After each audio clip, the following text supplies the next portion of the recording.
You always learn much more from your failures than you do from any success, and it's good to fail. It's good to have to reevaluate what's working and what's not. You don't just get in, set it on autopilot, and just keep going for 30, 40 years and have a career. Things change. I mean, look what's happening right now. Like, look at how many businesses have had to recreate themselves. Look at what's happening right now with the job market. People are, career people are being replaced by AI. So if we're not thinking about what's next for us or what's possible, we're not going to work forever. Our time here on earth is not endless. Like, we have to be happy with what we do. Your work is not meant to drain you. Your work is meant to energize you. So if your work isn't getting, I mean, that's the bright spot of COVID.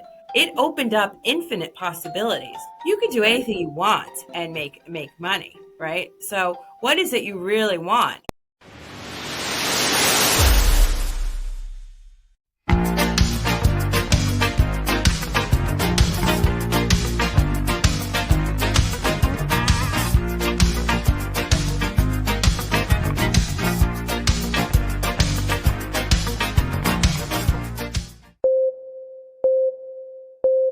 Hey, contact center, customer experience friends, welcome back to another episode of Contact Center Journeys.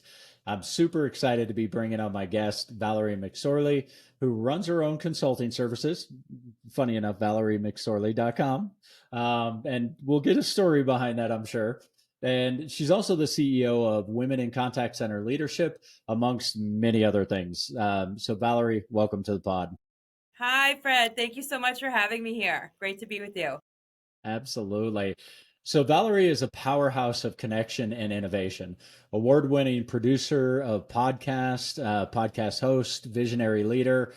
With over 25 years of experience, Valerie has mastered the art of turning relationships into results and ideas into action. As a renowned connector, strategic partnership strategist, and networking expert, Valerie helps individuals and organizations unlock growth through meaningful collaboration. She's the architect behind a patent pending professional networking system that redefines how leaders connect, engage, and grow in today's fast paced world. With deep roots in the contact center and customer experience industries, Valerie combines technical strategy with a human centered approach to help teams perform at their best. She champions environments where innovation flourishes and every voice matters.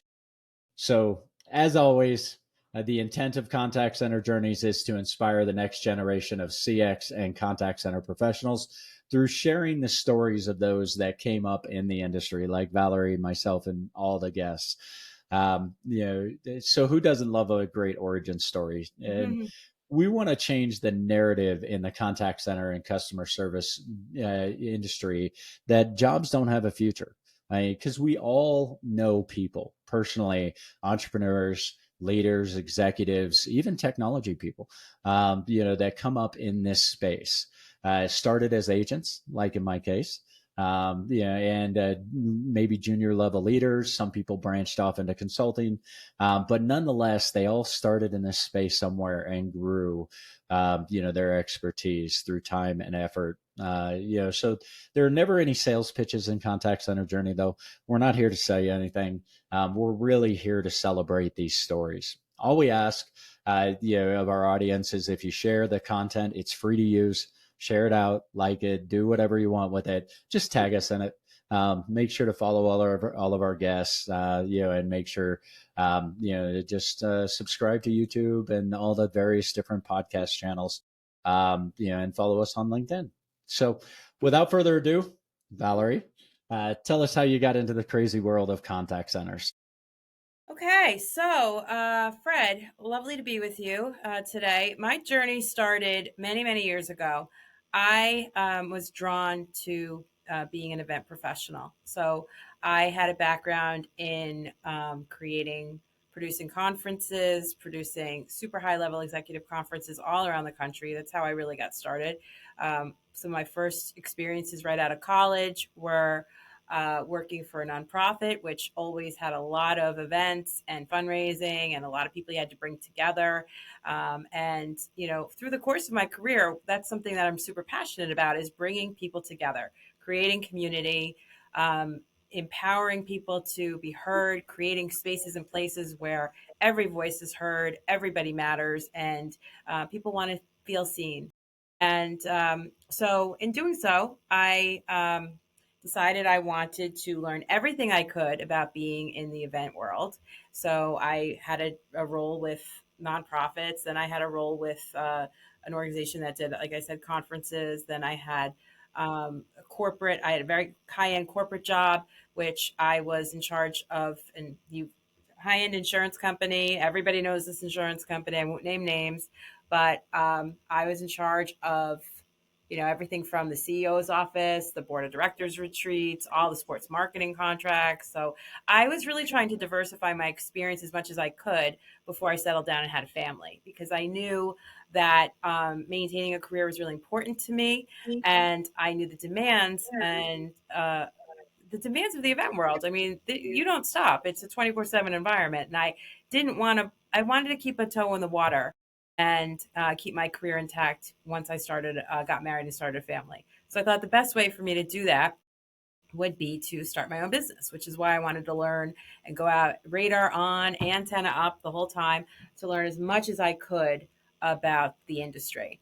And just as I said I would, I got married and then I started my own company. And I gave myself 2 years to establish myself, to get a book of clients. And, typically you have to remember, people don't like to change their event producer. So if they're establish a relationship, it's not something you want to shop for year to year. So I was able to build a book of clients very quickly that were either annual events, quarterly events, and the like. So it took off very rapidly, and it gave me the ability to build a solid foundation and to grow. So, and the nice thing about events is they're scheduled well in advance, and they're, a certain date on the calendar. So, when you're trying to juggle a lot of people back then didn't work from home, and I was juggling a lot and had my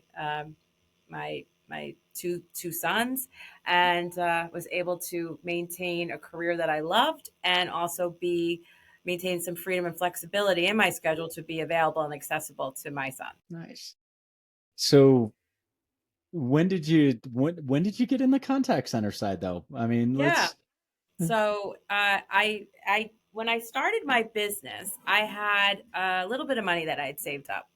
And I decided I could do one of two things with the money. I could invest it all in advertising and hope that the phone rang. And wishing and hoping has never been a strategy that I think is effective. Or I could take the same money and go and join some groups and network and get my name out there and start to build relationships and start to convert those relationships into opportunities. And that was the road that I picked. So in doing so, I decided I had to join a few different groups, and I always encourage everyone to be in different networking groups and to diversify the networking that you do, and to be in at least three different groups, one very specific to your industry, one that you enjoy, and then another one that, that will pay you dividends, that you can get some value out of.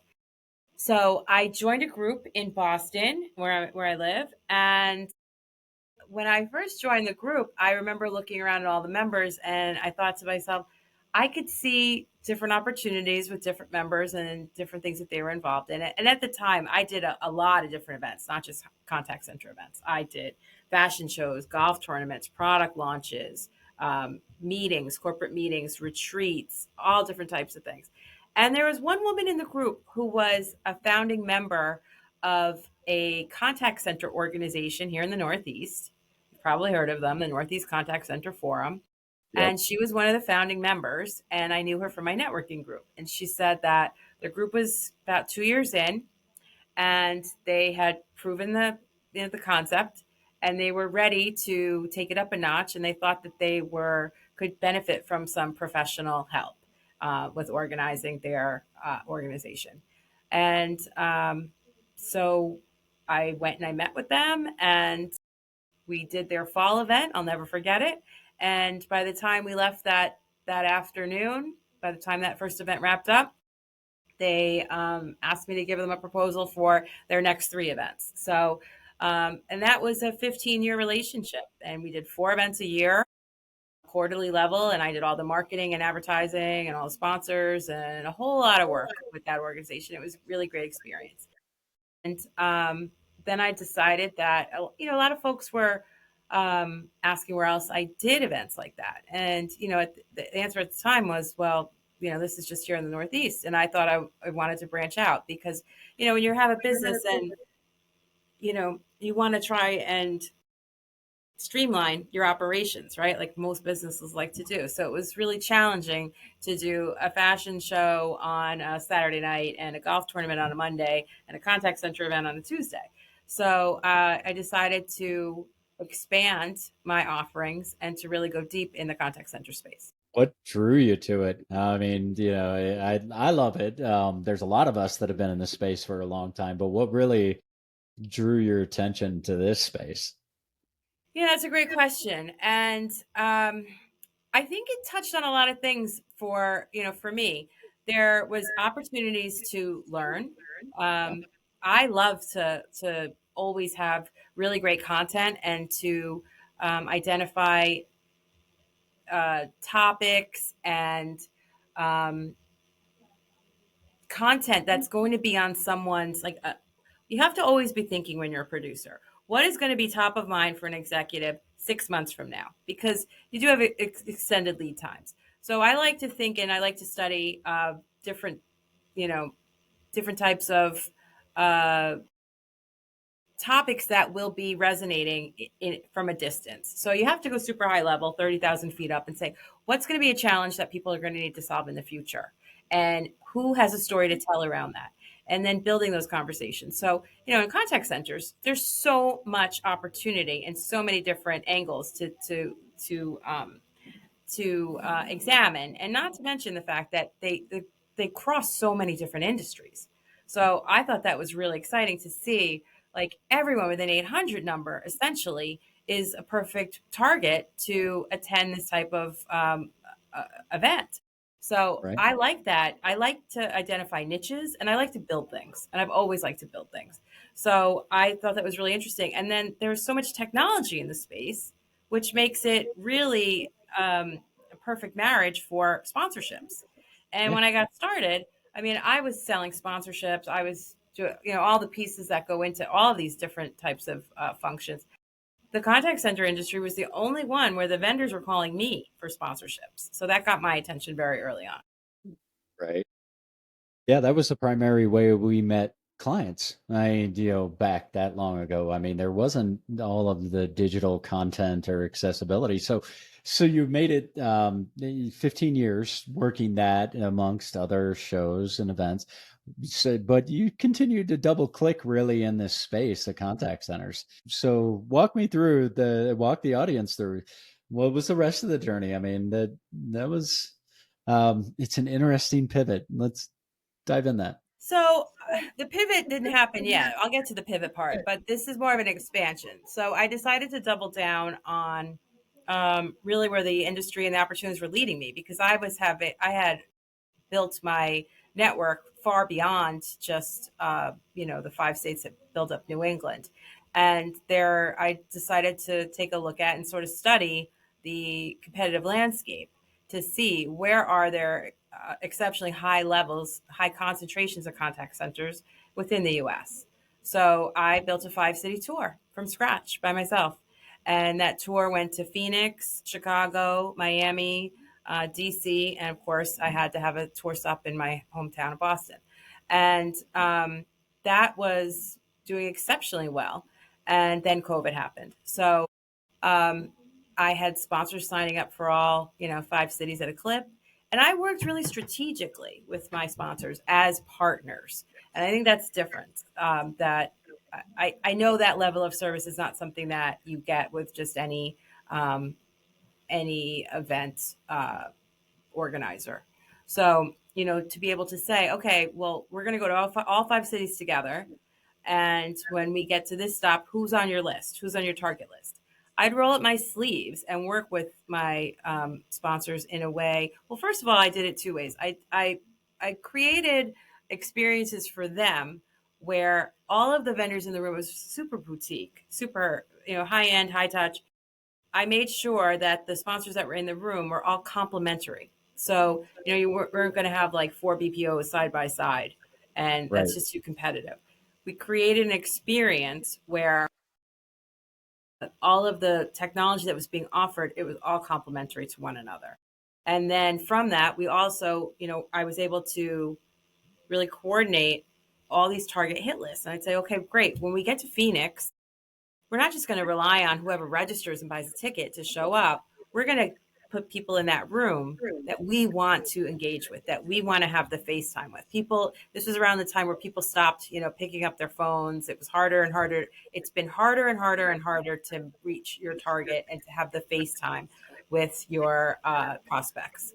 So we're not just going to rely on email blasts. And I roll up my sleeves. I was cold calling people. I was leveraging every connection. I was getting people on the phone. And they were actually turning up, and that was really exciting. And I would be able to go back to my sponsors, and I'd always make sure that they had a generous amount of tickets with their sponsorship packages, and say, okay, well, you wanted to meet so and so from this credit union, and here they are. There's four deep that are registered to attend, and then you'd see the results. I had one client. They sold a credit union for like 1,000 seats with their technology after having the chance to have some FaceTime and get to know them and build a rapport and establish a relationship in person.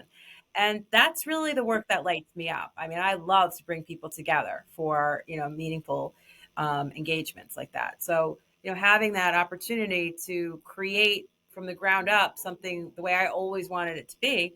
And these were really, executive retreats. They felt like an experience, like out of the office. So I had the freedom and flexibility to build it exactly how I wanted it. So I took all the best pieces and built an event that was really very special. So it almost felt like a wedding, when you got there. So we had like past hors d'oeuvres and a DJ, and it was high energy and it was really fun.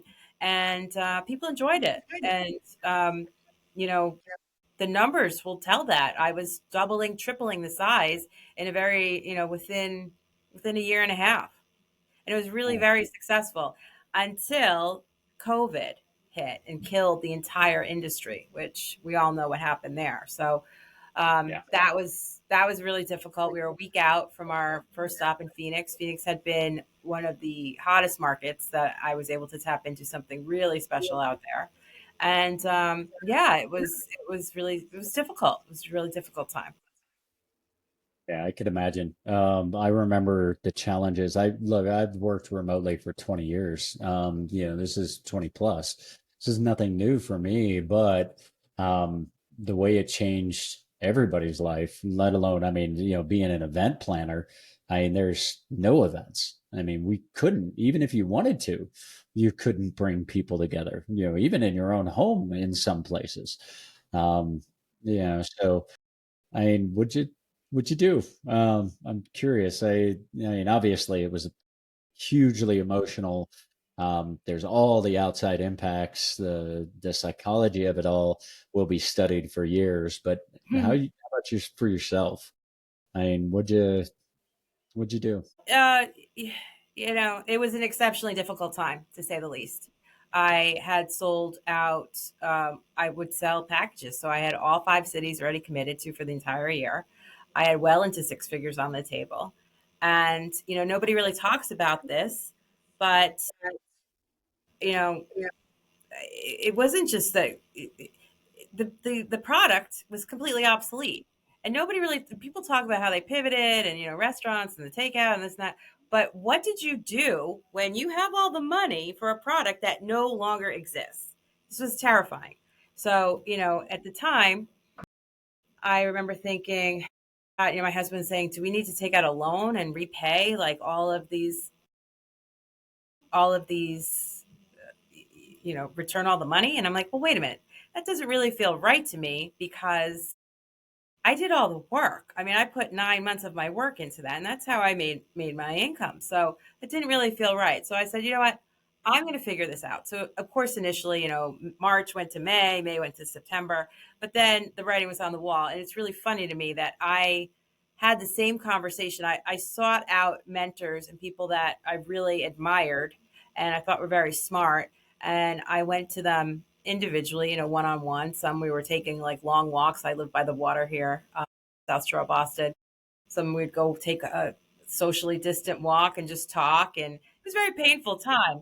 But they all said the same exact thing, and they didn't know each other, so it felt like they were reading from a script. They all said the same thing. They said, "We don't know what you're going to do, but we know you, and we know you're going to figure it out," which helped it helped me feel good. It helped me feel good that people that I really respected had that faith and confidence in me that I was going to figure it out. But at the time, I was really lost and I just didn't know what. So after the dust settled a little bit, I said, I've got to figure this out. And what I did, I wound up, there was a lot of everyone, the whole industry was running towards solutions at the same time. So it was even hard to get some of those virtual platforms to even pay attention to you because my budget, I want to shock you, Fred, my budget's not the same as like Coca-Cola or, a primary market brand that has endless budget and just has to get these things done.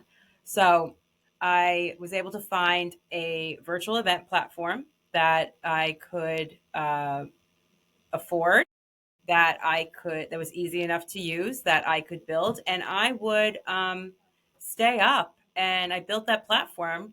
I'd stay up till 2 or 3 o'clock in the morning because it was the only time really the house was quiet. I had two kids I was homeschooling.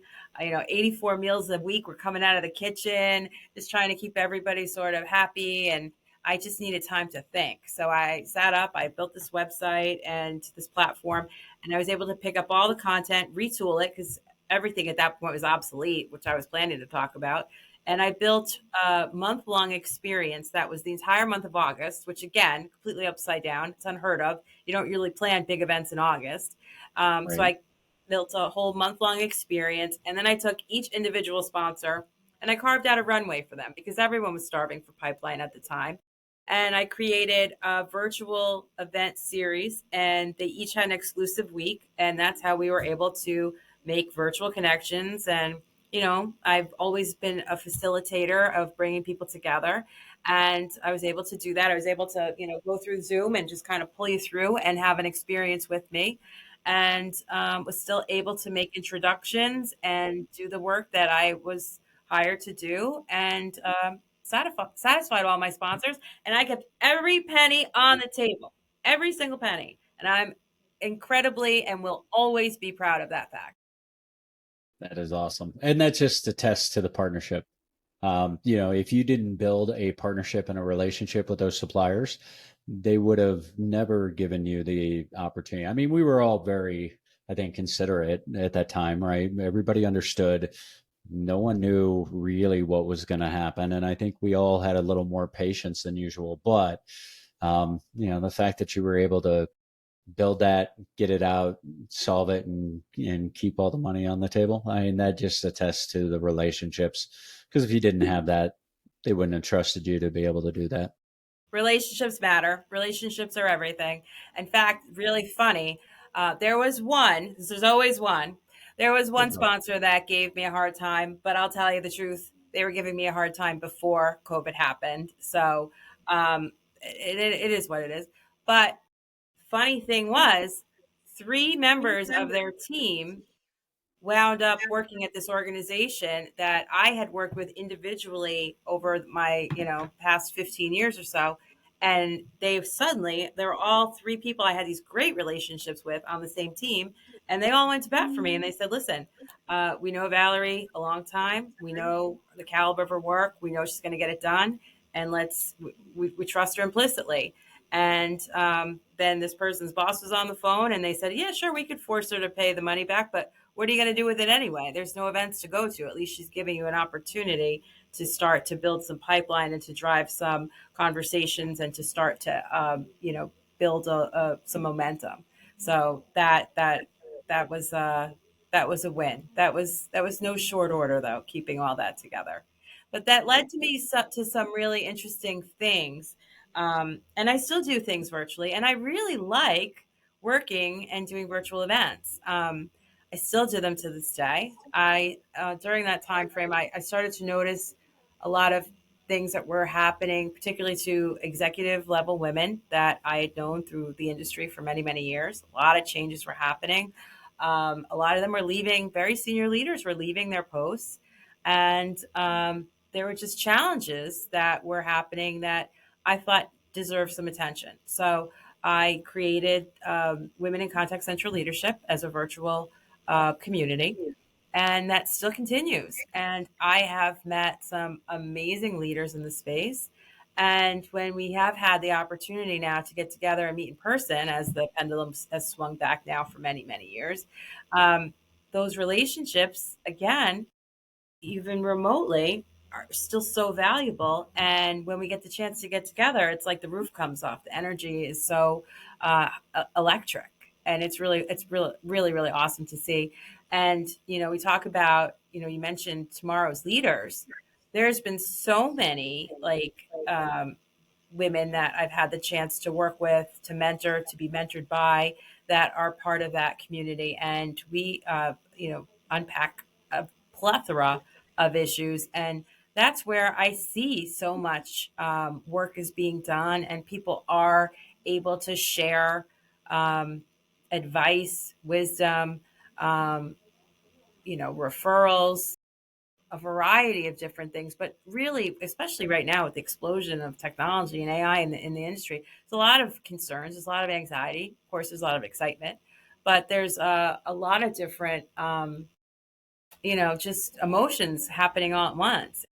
To be able to, I was with speaking to an executive the other day, and she was sharing with me, really on a personal level, how much this group has built up her confidence. And she was able to get some really sound sage advice, and she went for she applied for a new role, and she got a wonderful promotion. And she was really cheerleaded on by many women in the group. That's awesome. I absolutely love that. So you made it through. Mhm. Or so you got to the other side of that. You pulled it off. You had a great event, digitally over a month period, unique. What was your next step? Yeah, so this is an interesting wrinkle, actually. Things were starting to, uh, the pendulum was starting to swing back, it's starting to go the other way. And it was right around Thanksgiving of that year. I think that was 2021, maybe at the time. And that Saturday after Thanksgiving, I got COVID. And I was supposed to be in New York City for two live events that following week. I was leaving Monday. I had an event. I was working for a client Tuesday in New York City, and then I had a different event on the Wednesday. And that Saturday afternoon, I came down with COVID, and I don't remember a lot of that week, to be honest with you. I was down for the count. I would call it the magical hour, where you would get up, you could go from your day pajamas into your evening pajamas. Like, I was just flat out sick, and maybe maybe could take a quick shower and just get like just some clean clothes and go back to sleep. And at the end of that week, and this was a big blow because I'd finally gotten back up. I had these two opportunities, and at the end of that week, I remember my husband came into the bedroom and just sat at the edge of the bed because he hadn't had COVID. He actually is one of the few people I know that's never had COVID. I think he has that special, I don't know, there's special blood type. I think he's just never going to get it. Lucky him. But he's just sat there on the edge of the bed, and I said, I can't do this anymore. I need to make some changes. So I don't know what it's going to be. It's, holiday season now. I'm going to give myself some grace. And the beginning of the year in January, I'm going to retool my skill set. And that's what I did. And within 3 days, I had a consulting job at a contact center technology provider, and started to open up doors and to build out strategic partnerships for them. And, that's really what I love to do. So, if you think about like how events work, I mean, they're really just a backdrop for a lot of business development and bringing people together, creating community, um, telling a story, learning, educational pieces, networking, insights, sharing best practices, having some fun. A lot of people that had come to my events through the years, they would say, here's your brand, and they would tell me again, like they're reading from a script. People that didn't even know each other, they'd say, "Oh, I told my colleague that they should go to your event," and I told them, when Valerie does an event, I'll promise you three things: you're going to learn something, you're going to meet a lot of people, and you're going to have a good time. And I thought, well, that's not a bad brand to build. So if I can accomplish that, and people are talking about that, and I love to create a buzz, that's the buzz that people are leaving with. I'm okay with that. Yeah, absolutely. So you pivoted. Now you're consulting for software companies.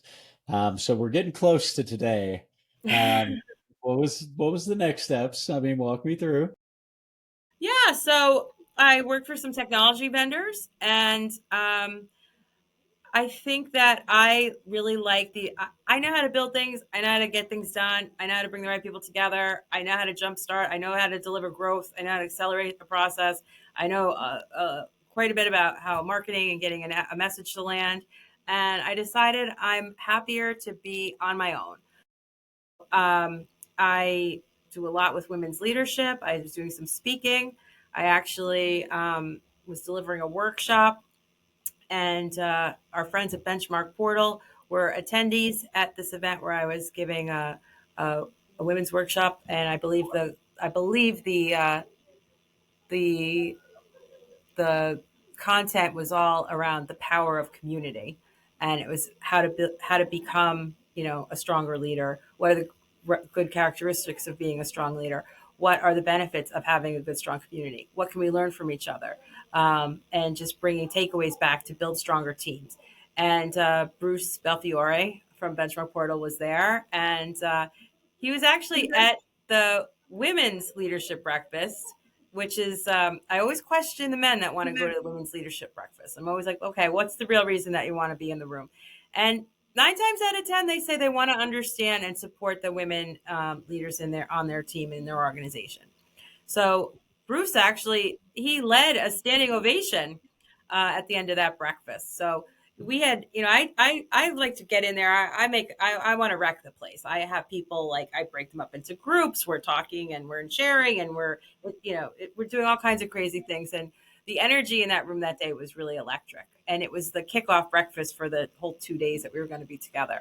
And people were just, instantly jump starting their networking. And that's really why we go to events, right? Like, it's great to Yeah. learn. There's a lot of places to learn, but we're really there to meet like-minded people. And anyway, so that's where I met Bruce. And then he called me, earlier this year, and said he's working on his call center campus event, and they're very, very busy, and they could use some assistance, and would I like to work with them? So, in a way, it felt really like a return to home, to be working on this project with him, and that's really what this whole year has been about for me. Where am I in my own journey, in my own career? What really are the pieces that I get the most enjoyment out of? What do I really like to do? You can see the "Be Your Best Self" behind me here. I really feel like I love to empower people to be the next best version of themselves. And what does that look like? And really take a look at the good, the bad, and the ugly, like your strengths, your weaknesses. What's the next version of you look like? And how do you get there? Yeah. I love it because I always talk about 1% better every day. And I know there's a lot of people that use that phrase. But to truly believe in it and, let your people understand that, it's okay to make mistakes. It's actually necessary for learning, in my opinion. I mean, you can tell me your learnings, 99% of the best learnings that stick are the ones that come from a mistake, or a bad choice, right? Maybe it's not even a mistake. Maybe it's just you made the best decision you could out of the data that you had available. And then, as more data presents itself, you realize, well, should have saw that coming. Yeah, and you make another decision. But it is about 1% better every day. I think that there's something when you work for yourself, you're 100% commission, you work for yourself, right? So, the failures are yours, the successes are yours. With COVID, there's a very unique situation, though, because, a business that was not broken burnt down overnight with no warning. and that's difficult to navigate. And there's a lot. I think there's a lot more, emotional pieces to that, a lot more trauma than I ever really even would have imagined, because I'm a person like, you just got to keep going. You just get up, you brush yourself off, you got to keep going. You got to run that race. And I think that the concept of failing, um, it's hard to swallow when you're talking about something that really you just wasn't a matter of predictability. Nobody saw that coming. But I think that in general, you always learn much more from your failures than you do from any success. And it's good to fail. It's good to have to reevaluate what's working and what's not. You don't just get in, set it on autopilot and just keep going for, 30, 40 years and have a career. Things change. I mean, look what's happening right now. Like, look at how many businesses have had to recreate themselves. Look at what's happening right now with the job market. People are, career people are being replaced by AI. So if we're not thinking about what's next for us and what's possible, I mean, we're not going to work forever. Our time here on Earth is not endless. Like, we have to be happy with what we do. Your work is not meant to drain you. Your work is meant to energize you. So if your work isn't, I mean, that's the bright spot of COVID. It opened up infinite possibilities. You could do anything you want and make money, right? So what is it you really want? And then you have to go after it, make it happen. Yeah, absolutely. So that actually is a great segue into the conversational piece, the questions, So let's dive in. I want to get your take on what right now is keeping you up at night. As far as the contact center space, the changes, the shifts, what's keeping you up? Well, I mean, the rapid expansion and explosion of AI is something that's definitely keeping people up at night. People are worried about losing their agents. They're worried about just the transformation. They're worried about the legalities of what the AI is going to bring. I mean, I think it's unpredictable what's going to happen in the space, and just how quickly, like for example, I've been working on call center campus now for a few months, like developing the program and the content. It's been a challenge. When I started working on this in April, things have unfolded so quickly. Imagine trying to predict what's going to be on people's minds in the end of October. From April, it's going so fast. So making sure that the content and things are timely and relevant, that's an interesting challenge to see. I think seeing the future of work is also uh, a thing that nobody really has a good answer for right now. It's just changing so fast. Yeah, and that keeps you up at night. You said the words it keeps a lot of people, but does that are those things you spend a lot of? I mean, I imagine content creation, trying to create a valuable learning, that's got to be in there. But is that really what keeps you up at night? Well, let's see. Actually, I'll tell you the truth. I'm sleeping better than I have in years. So that's actually fact. I think that concerns about what's next are keeping a lot of people up at night. Yeah, I think concerns about, just beyond just the contact center, like what's next for the economy, what's next for, the future of like roles of how we work, where we work. I mean, how how businesses are reducing major amounts of their workforce to AI. That's challenging. I mean, there's certain functions that, I mean, AI is great, but it's not the be all end all to everything. I think the fact that we all have a solution for every problem, that's not helpful. That's very confusing. Trying to cut through the clutter of what's real and what's not, and also making sure, like, it can make you more productive, but is it correct? it's a good question. I think double clicking on something you said about the future of work, right, and where this is heading. I mean, we've all heard the AI doomers, talking about it's gonna turn into Terminator and kill us all, and that's one extreme, right? And then there's the other extreme where all the optimists, and I fall into generally an optimist category, for technology, but I'm also very ingrained in reality of, the painfulness of any transition. But the work of the future, um, do you believe that we're really at that stage where a lot of those jobs are going away, and or is that just a lot of vendors being hyperbolic? Are you actually seeing that happening out in the space? From suppliers, from clients, are you hearing about these layoffs? And I know I have my own, obviously, I've got a pretty large network in this industry. But I'd love to hear your insights. Are you hearing about these actual events happening? Well, I mean, go to LinkedIn any day of the week, right? Don't you see all the layoffs and all the tech talent? It's been a bit of a bloodbath this year, right? I mean, I see budgets shrinking. I see really talented people that have been let go. I see a lot of shifts in the space, and you have to wonder, what's that about? Like, I see a lot of decisions being made exceptionally slow. I think that lead times have gone uh, more than double of what they would typically be. I think it's harder to get I think it's harder to navigate these tech stacks. And I think that the role of your trusted advisor has become even more important than ever because people have to truly understand 360 how these tech stacks work.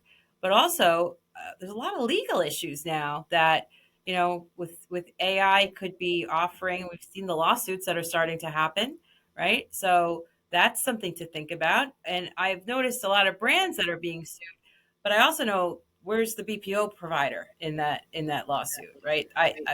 There's one I'm thinking of. I don't want to name names, but I don't believe that their BPO is named in that. But of course, they're going to be they're somehow accountable.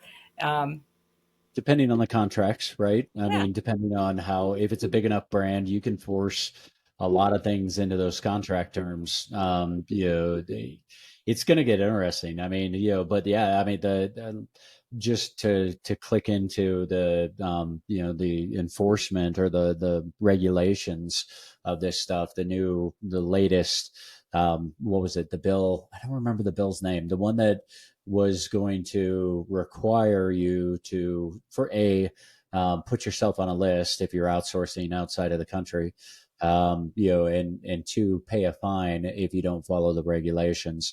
And there was some underpinning hidden stuff about AI, even though that's a jobs related bill. There was AI within that bill.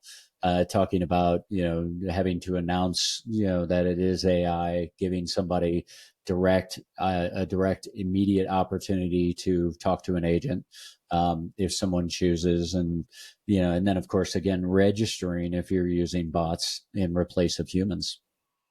um, Well, I think that's interesting though on the brand side though. Don't you think that people want to know if they're engaging with AI? Don't you yeah, think that I've your always consumers have a right to know if they're talking to about because we all know how good quality that the responses have become and that the conversational AI is. We all know that. Like, but don't you think that consumers have a right to know? Absolutely. Yeah, Right. I've always been a proponent of we should tell everybody when they're talking to a bot. No question. Now, um, that doesn't mean that, if my opinion means that how people are developing the software. I mean, how many companies have you talked to recently that are trying to pitch their empathy in their bots? You don't build empathy in order to, do anything other than try to convince somebody that you are talking to a human.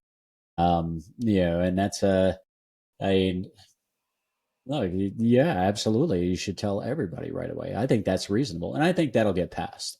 I think you'll have to announce that. Um, but to your point, there's so much going on. Companies are forgetting that you still got to follow all the other TCPA compliance stuff.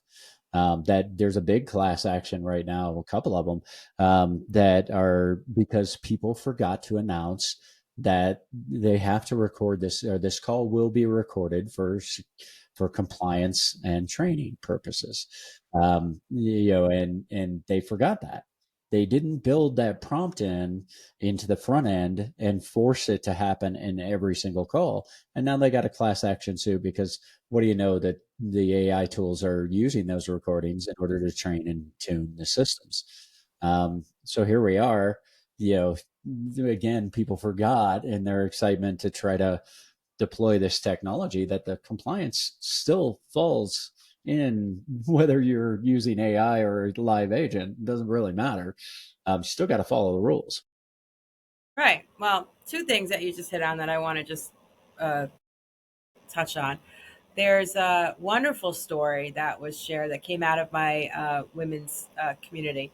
And um, one of the brands was able to build empathy into their AI and build empathy in there in such a solid, strong, intentional way. They were able to prevent two suicides, internal suicides. Now, this chatbot was only being used internally for employees, it wasn't customer facing. But the fact that they were able to identify, and this is from a remarkably brilliant woman who is a member of my group who was very instrumental in the build of this bot. That's remarkable. That's absolutely remarkable and noteworthy. So, and that's just two that we know of. So, it Yeah. can be created, and having that level of design where that empathy is really baked in is something that's extremely noteworthy. And we're actually going to get a chance to hear more on that story at Call Center Campus this year. So, Very cool. I look yeah. forward to hearing that. I'm curious if it was the empathy in the bot or the sentiment analysis that identified it, or I'm curious. You know, that makes me want to double click because I mean, it's a valid point. Yeah, there is how to. I mean, there's an epidemic of loneliness. I mean, there's all kinds of things, and to have a bot that could actually be there for individuals. But I know this technology too well, and I keep going back to no LLM is infallible. You connect a conversational bot to it with the best prompting in the world. You may be able to catch hallucinations. You may be able to identify some opportunity to do a prompt injection and stop it from misbehaving. But you can't 100% guarantee it unless you script out the flow and build the guardrails in such a way that it really almost becomes a really good NLU NLP bot, right? And sorry to go a little too techy, but my mind goes there. Yeah. So for every instance where building that humanity, so to say, or the empathy into a bot, for every positive, there's also the opposite side of that with just like any advanced technology, right? Just like nuclear weapons, I mean, there's positive, splitting the atom. I guess I should have said splitting the atom created a really good energy source, but at the same time, it also created, the worst possible weapon, ever. Um, I'm interested. I look forward to hearing about that. I'll have to make sure 100% to make that session. Um, that'll be that'll be interesting to dive down into. And maybe the geek in me, I'll just have to sit back in the corner quietly and not ask too many questions because I can't help it.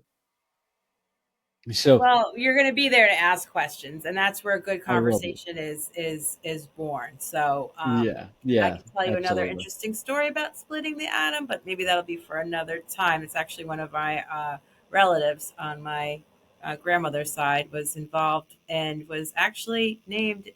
Well, he's a famous scientist, and it was included in Oppenheimer, but that's a different story for a different day. So that is true. But one other thing you said though, with and I have a personal thing, a personal mission that I want people to think of, and this won't cost any money, and I'd like to see this adopted. And you talked a little bit about when you're put on hold, and frontline agents get so much abuse, Oh yeah, and it really spills into their mental health, and it's really a problem. I mean, you have to think about this. You wouldn't walk into any other office or any other business and just start screaming at the first person you see. Like, it's really a problem, and people's behavior is just off the rails, and I don't know how some of these agents do it. And you can't take that kind of abuse all day long, and it's not rolling around in your head. It's just it's And these folks are not paid a lot at that level. And they are, having to maneuver all this different technology, multiple screens, and then deal with like negative call after negative call. What I would love to see, and I'd love to have companies think about this, it won't cost you anything. Just start adding a sentence to your hold message that says, this call is being recorded for quality and monitoring purposes. Just add one sentence that says, and also for record of your behavior with our reps. People forget that they are also being recorded for Yeah. their behavior and their engagement. And I'd like to see more companies start to take action on really bad behavior because it's not okay what's going on. Yeah. It won't cost you anything to do. And it's a reminder that your behavior matters, your decorum matters, your engagement with our employees matter. Our employees matter. And that would be a whole different way to just really just remind people. I think people have totally forgotten. Oh, they've absolutely forgotten, and they feel like it's perfectly okay, and it's their right. It's that whole, customer is always right mentality that's been driven into so many people's minds. And, as a business owner, if you're a serious business owner, you've fired a client before. Yes, I You've have. known have I have. No, uh, no shame in that game. no, not at all. The reality is the average consumer doesn't even think about that other person. Sometimes I wonder if they even consider it's an actual human. And I mean, I was an agent. I mean, I remember it's one of the toughest jobs. I mean, I grew up. My parents didn't own the farm, but I was loaned out to a lot of farmers, and I remember working 18-hour days out on a hay rack, and I also remember spending 8 hours on a phone. You know what I feel like it was easier, especially on my mental health, working on the hay rack, right? so it's a tough job. I think compliance people might have a little problem with adding that single line to it, but I mean, I'd love to see companies take that seriously, and if somebody is discovered doing that I mean, fire a client, if it's bad enough, right? At least do something about it. You know, it's yeah. I mean, I'd love to see that change. I I would mean, love. it's very easy to adopt. It won't cost you anything. It's just going to humanize the experience a little bit, and you know, it's something so simple. Why don't we do that? Why don't we take better care of our people? It's a little bit. Our people are our greatest resource. Hmm. We are analyzing you as a customer. I don't know. You'd have to get a compliance person involved, Yeah. but there's got to be a way to say that. Excuse me. I like the It's so idea. I easy. It's mean, so smooth. But the other thing you just said, um, in terms of, oh, well, I just want to mention this too. I was an agent too for a little while. As an aside, when I first started working right out of college, just to earn a little extra money, and I worked for one of the local magazines in Boston, one of the newspapers, and it was their this way before we had Match.com or any of the sites. People would write their personal ads, and you would call and you'd help them write their dating profile ads, and it was so fun. I did it for about 6 months. Let's learn a little extra money. It was fun. heck, you got to do what you got to do. So we spent a lot of time on this one. So I'm going to ask you to open up your crystal ball real quick, and get that out. And what do you see over the next 5 years, specifically in contact centers customer experience? Well, I see a lot of change. I see a lot of automation. I see a lot of good use of tools. And I think people they want to do anything but talk to a person until they have a bad experience with the technology, then they can't get to a person fast enough.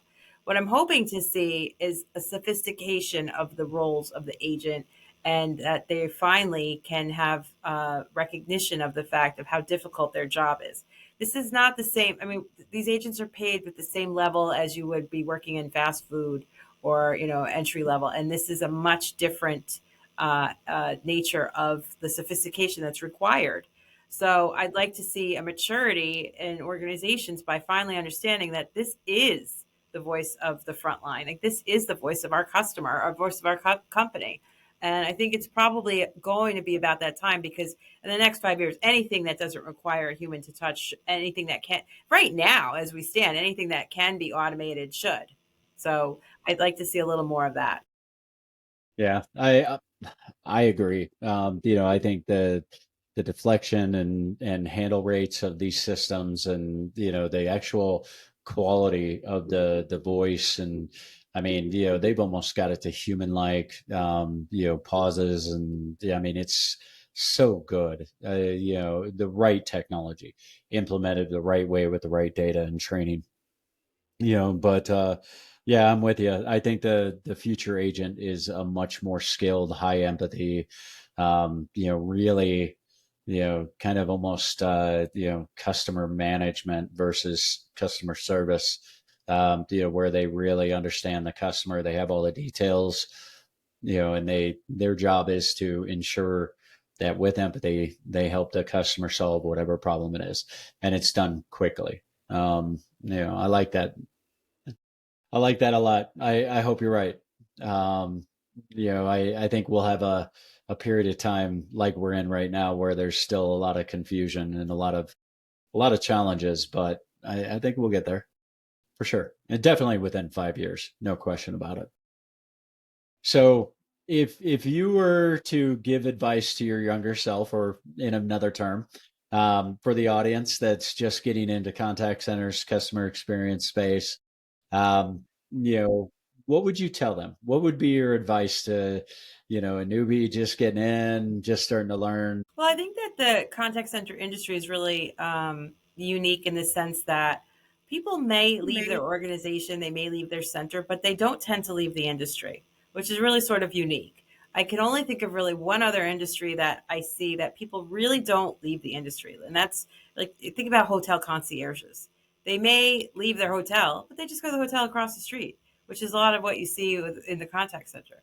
I think that there's opportunity to learn from the ground up, and I think that you should lean in, find a company that you really enjoy, that you like all of the culture that's around it, that you agree on principles, what they stand and they believe in, and then find a way and just work your way up. Because I think that understanding every role within an organization is really important, and you want to understand and learn from the ground up. What I would tell my younger self, um, to be flexible and to realize when you talked about firing clients and you know understanding when to walk away and when something's time has passed, and to let go and to not allow myself to be compromised, and to know what you stand in and what you believe in, and if you know what's right and you know what the right thing to do is, or the right response, or not to be not to doubt yourself. If you doubt when you doubt your beliefs, you give. When you doubt yourself, you give. What is that famous saying? If you just don't want to listen to the doubts, you give power to the doubts, and you should always believe in yourself. Well, and you gave one earlier about your network, right? Be involved with three groups. And every time in your journey, it seemed like when you reached a crossroad, there was always somebody there to bounce ideas off of, have conversations.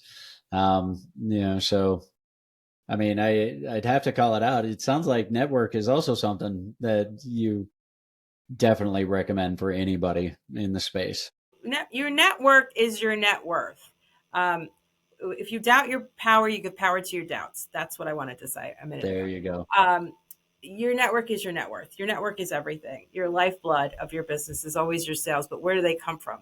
You have to invest and have time with people, but you also have to enjoy the people, and you are the product of the people that you surround yourself with.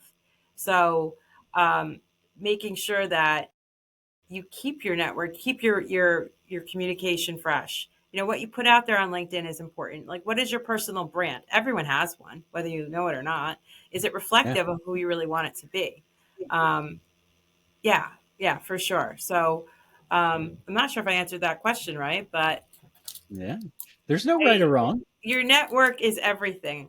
I mean, you have to have people that, and staying top of mind with those people is really important too. Yeah. Yeah. And it's not just when you're searching for a job. I mean, it's like we talked about, AI is changing our world, but it's also changing the way that HR applications go.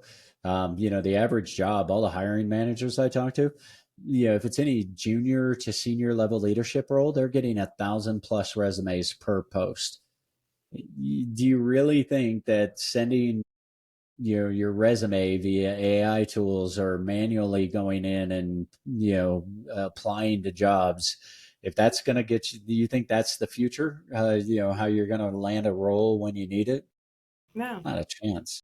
No, everything is who you know. And if you don't believe that, you don't know anybody. So you have to cultivate the right relationships and have reason to be, ask for the right introductions. And you have to help other people through the threshold. So open a door for others, keep the door open for others, and respect those who open the door for you. I'm really sick of people with short memories. I'll say that. Yeah. Yeah. Always help others. Give. And that's, Givers you gain. know, yeah. Yep, exactly. So, if you could pick out of your audience or out of your network, what we do here. Who do you think would be a great guest to inspire the next generation of leaders? Oh, geez, that's a great question. Who do I think would be the next? Um, wow. I mean, up and coming leaders. I could give you a few names of some up and coming leaders that I think should would appreciate the spotlight. I think there's a lot of great people building things now that probably might be even think themselves too humble to put themselves in a spotlight. But I think that people are really are on the front line. I'm seeing people like put together um, really great conversations and really full community based rooms of women that are interested in the future of AI. I think that's a great path to go down. Some of the brands that are really forward thinking, maybe some of the social media platforms. I mean, where are they going to go like in the future? Okay, I like it. Anybody in particular in your immediate network that would has a great story, a great journey like yours? Well, the gal that created that built that empathetic bot that saved that prevented those two suicides. I think I'd like to. I'll give you her details once we wrap. Yeah, introduce me. Love to talk to her, see if she's interested. So, what I found, everybody has a story to tell, and Mhm. usually once given the opportunity, they love telling it. It's funny how we're humans. I mean, humans, we that's our language, right? Stories. I mean, that's why stories work in marketing and building events. You give them a story. Um, I appreciate it. I've really enjoyed the conversation. Yeah, and yeah, I look forward to seeing you at Call Center Campus in October down in Austin. For those people that don't know, reach out to Valerie. If you don't know how, reach out to me. I'll connect you to Valerie. But definitely take a look at that. We'll both be there. Bells on, and that'll be a great event. I'm really excited since you got involved with that. Super excited to see this continue to grow. I think you'll do amazing things. I already like the venue for the ideas you put out there for this year. I'm super excited. So, Awesome, yeah, awesome. I think we're going to sell out. So, yeah, make sure if you're planning to join us in Austin that you get registered as soon as possible. And it's very easy to find me. It's just my name, ValerieMcSorley.com. That's the one thing I know will not change in the rest of this life. Even if I get divorced, Fred, I'm not changing my name. I got sons; their name's not changing. there you go. You guys heard it. ValerieMcSorley.com. All right. Appreciate you, Valerie. I'll talk to you soon. All right. Thanks so much. Bye.